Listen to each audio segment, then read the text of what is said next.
শ্রী গুরু জয়। উপস্থিত হয়ে গেছি আপনাদের সামনে একটি অসাধারণ লীলা কাহিনী নিয়ে। আজকের আমরা জানব গোসাই নবান্ন উৎসব কি, কখন হয়, কিভাবে হয়, শ্রী ঠাকুর কেন বলেছিলেন যে গোসাই নবান্ন উৎসবে তিনি ছোনা উঠাতেই থাকবেন, কি ছিল সেই কাহিনী, কিভাবে হলো। আজকে এই সমস্ত প্রশ্নের উত্তর আপনারা পেয়ে যাবেন এই লীলা কাহিনীটির মাধ্যমে। তাই স্কিপ না করে পুরোটাই অবশ্যই মনোযোগে শুনবেন। যারা এই ধরনের অজানা লীলা কাহিনী ও অজানা তথ্য জানতে ইচ্ছুক এবং যারা এখনো পর্যন্ত শ্রী গুরু চরণেষু এই চ্যানেলটিকে সাবস্ক্রাইব করেননি, আপনারা অবশ্যই সাবস্ক্রাইব করবেন এবং একটা লাইক করে দেবেন। লাইক করলে অনেক উৎসাহ পাই। সঙ্গে যারা যারা এই ধরনের কাহিনী জেনে সমৃদ্ধ হবেন তাদের মধ্যে শেয়ার করে ছড়িয়ে দিতে ভুলবেন না। শুরু করছি আজকের নিবেদন। শ্রী গুরু জয়।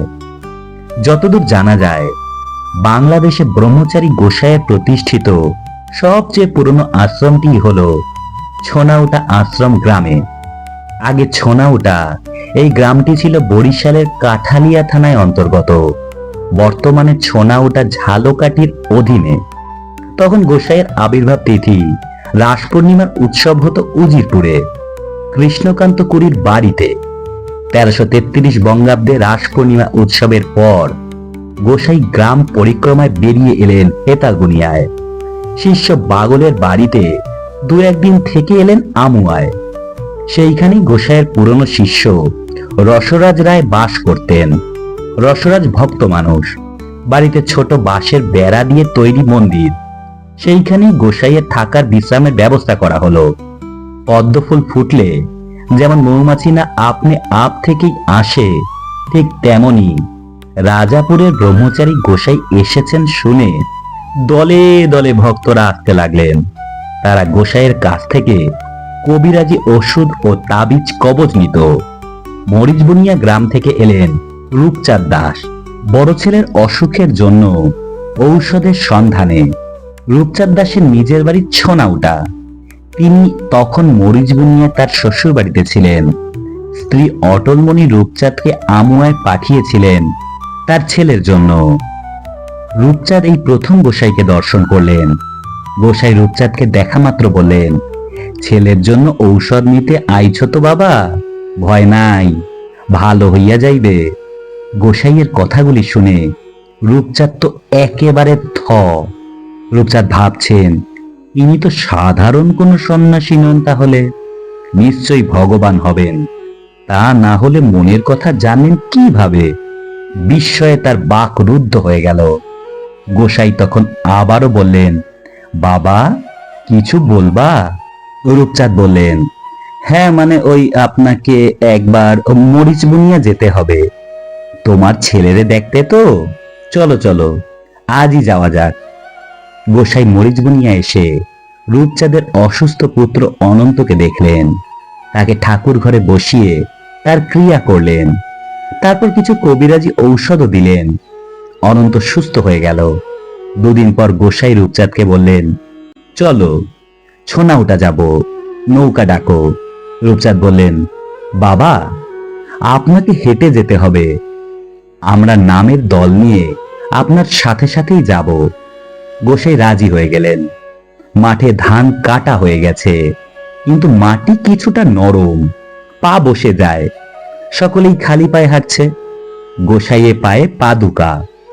সকলেই লক্ষ্য করলো মাটিতে সবারই পায়ের দাগ পড়ছে, শুধু গোসাইয়ের পায়ের চিহ্ন দেখাই গেল না। গরুর পায়ের চিহ্ন মারালে পাছে শিষ্যের অমঙ্গল হয়, তাই বুঝি গোসাইয়ের চরণ চিহ্ন পড়লই না।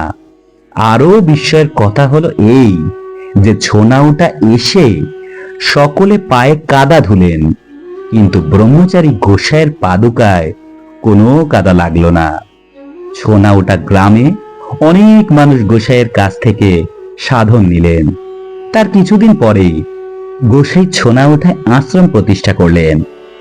আর পৌষ সংক্রান্তির দিন হবে গোসাই নবান্ন উৎসব। তখন ছোনাউটার পুরনো শিষ্য শ্রদ্ধেয় ধীরেন্দ্রনাথ দাস দাদা বললেন, রাজাপুরের গোসাই নিজের হাতে আশ্রমের জমির ঘাস তুলছেন, আগাছা পরিষ্কার করেছেন, ছোট ছোট করে বাঁশ কেটে মন্দির তৈরি করেছেন।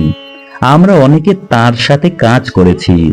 পৌষ সংক্রান্তির দিন ব্রহ্মচারী গোসাই নিজের হাতে মাটি খুঁড়ে মন্দিরের ভেতরে একটা পিতলের ঘট বসালেন। তার উপর আম্রপল্লব, একটা শীষওয়ালা কাঁচা ডাব বসিয়ে ফুল, চন্দন, বেলপাতা দিয়ে পুজো করলেন। ঘট প্রতিষ্ঠা করে বললেন, এই ঘট কেউ নাড়াইবে না, কাতও করবে না, নিত্য পূজা করবে। এই ঘটে জল সেবা করলে কৃষ্ণ ভক্তির উদয় হইবে ও ভববন্ধন মোচন হইবে। আরও বললেন, আমি যেখানেই থাকি না কেন নবান্নের উৎসবে ছোনা ওটায় উপস্থিত থাকবই। রূপচাঁদ দাসের ছোট ছেলে শচীন্দ্রনাথের বিবাহের দিন ধার্য হলো।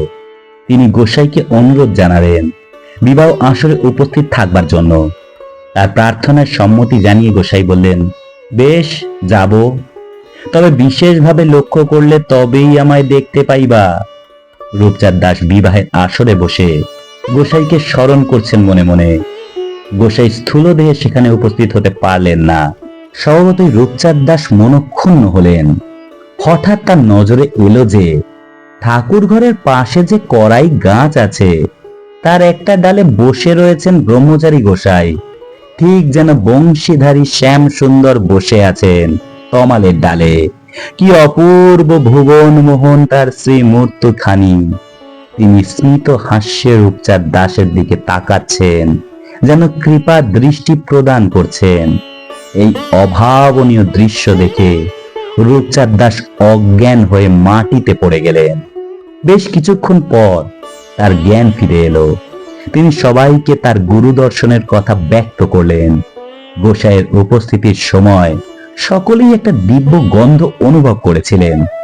এরপর রূপচাঁদ দাস ওই কড়াই গাছটা কেটে গোসাইয়ের জন্য একটি সুন্দর সিংহাসন তৈরি করালেন। সেটি তার ঠাকুর ঘরে আছে। এরপর একদিন রূপচাঁদের ঠাকুর ঘরের চৌকিতে বসে ব্রহ্মচারী গোসাই নাম কীর্তন শুনছেন। বিছানায় তার মাথার ওপর গোটানো মশারি অনেকটা চাঁদোয়ার মতো করে টাঙানো। তখন এমনই নিয়ম ছিল, গোসাই যে কদিন থাকবেন মশারির দড়ি খোলা যাবে না। তবে যেদিন তিনি নিজে সকালে মশারি একটা কোণা খুলে দিতেন সকলেই বুঝতে পারতেন গোসাই আজ অন্যত্র যাত্রা করবেন, নাম চলছে। হঠাৎ তিনি মশারি ফেলে দিলেন। সবাই দেখলেন গোসাই মশারির মধ্যে বসে আছেন, আর তার চৌকিটা যেন নৌকোর মতো দুলছে। আরো আধা ঘন্টা পরে গোসাই মশারি তুলে বাইরে বেরিয়ে এলেন। সবাই দেখলেন তিনি বেশ পরিশ্রান্ত, সারা অঙ্গে বিন্দু বিন্দু ঘাম জমেছে। একজন তালপাতার পাখা এনে বাতাস করতে লাগলেন। রূপচাঁদ দাস গোসাইয়ের চরণে মিনতি জানালেন, বাবা, আপনার কি হয়েছিল, এমন ঘামাচ্ছেন কেন? তখন গোসাই বললেন, আমার দুজন শিষ্য একটু আগে মোড়লগঞ্জ যাইবার সময় নৌকায় বিপদের মধ্যে পড়ছিল। ভীষণ তুফানে নৌকার জল উঠে পড়ছিল, নৌকা প্রায় ডোবে ডোবে। তখন তারা ব্যাকুল হয়ে আমাকে ডাকতে লাগলো। আমি তাদের রক্ষার উপায় করছি।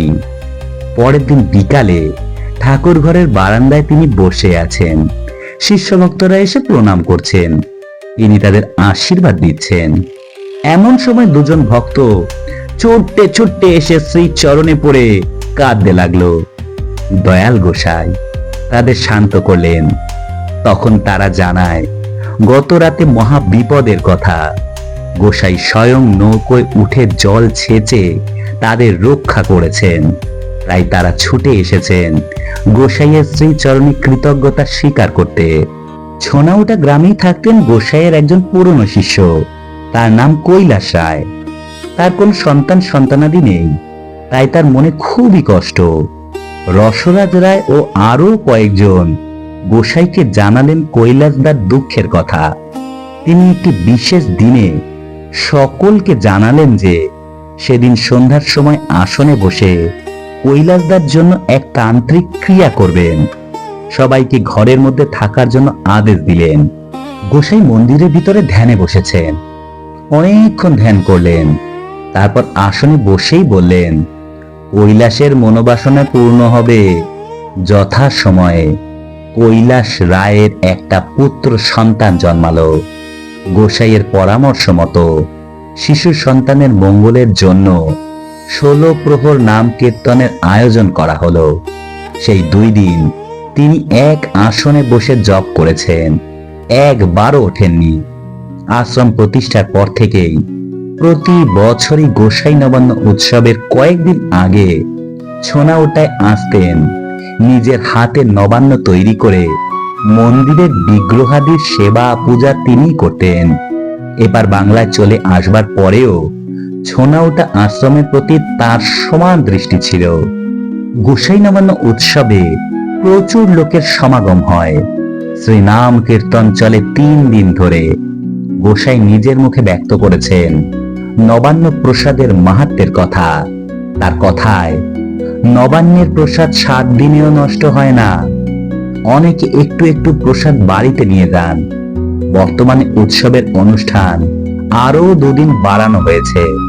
সেই 2 দিন পদাবলী কীর্তন দেওয়া হয়। গোসাইয়ের প্রতিষ্ঠা করা ঘট আজও আছে। নবান্নের আগের দিন নতুন গামছা ডুবিয়ে ঘটের জল তুলে নেওয়া হয়। সেই পবিত্র জল সকলে মাথায় দেন। তারপর নতুন জল ঢেলে ঘট পূর্ণ করা হয়। এই ঘটে এমনই মাহাত্ম্য যে প্রতি বছর ঘটে যে ডাব বসানো হয়, বৎসরান্তে তার থেকে গজ বেরিয়ে চারা গাছ হয়ে যায়, কচি পাতা গজায়। প্রতি বছর গ্রামের একজন ভক্ত চারাটি নিয়ে তার নিজের বাড়িতে লাগান। তাতে বাড়ির সমস্ত অমঙ্গল দূর হয়ে যায়। আশ্রম এখন পাকা মন্দির, ইটের দেওয়াল, টিনের ছাউনি। মন্দিরের সামনে বড় নাট মন্দির, টিনের 4 চালা। মন্দিরে বিগ্রহ আছে রাধা গোবিন্দ, শ্রী শ্রী গুরু মহারাজের বিগ্রহ তথা গোসাইয়ের ব্যবহৃত পাদুকা। পাশেই শিব মন্দির ও কালী মায়ের মন্দির। নবান্নের উৎসব ছাড়াও ছোনাউটা আশ্রমে বর্তমানে রাস পূর্ণিমা, জন্মাষ্টমী, শিব চতুর্দশী ও নববর্ষ উৎসব পালন করা হয়। বর্তমানে চিন্তামণি অতিথি কুঞ্জ নামে একটি যাত্রী নিবাসন নির্মিত হয়েছে। শ্রী গুরু জয়, শ্রী গুরু জয়, শ্রী গুরু জয়। আজকে এইটুকুই। পরের দিন আবার উপস্থিত হয়ে যাব নতুন কোন অজানা তথ্য বা অজানা লীলা কাহিনীর সঙ্গে। ততক্ষণ কিন্তু শ্রী গুরু চরণেষু এই চ্যানেলটিকে সাবস্ক্রাইব করতে ভুলবেন না। এবং যারা যারা এই ধরনের কাহিনী জেনে সমৃদ্ধ হবেন তাদের মধ্যে ছড়িয়ে দিতে ভুলবেন না। সকলে অনেক ভালো থাকবেন, সুস্থ থাকবেন। দেখা হবে পরের দিন। শ্রী গুরু জয়। নমস্কার সবাইকে।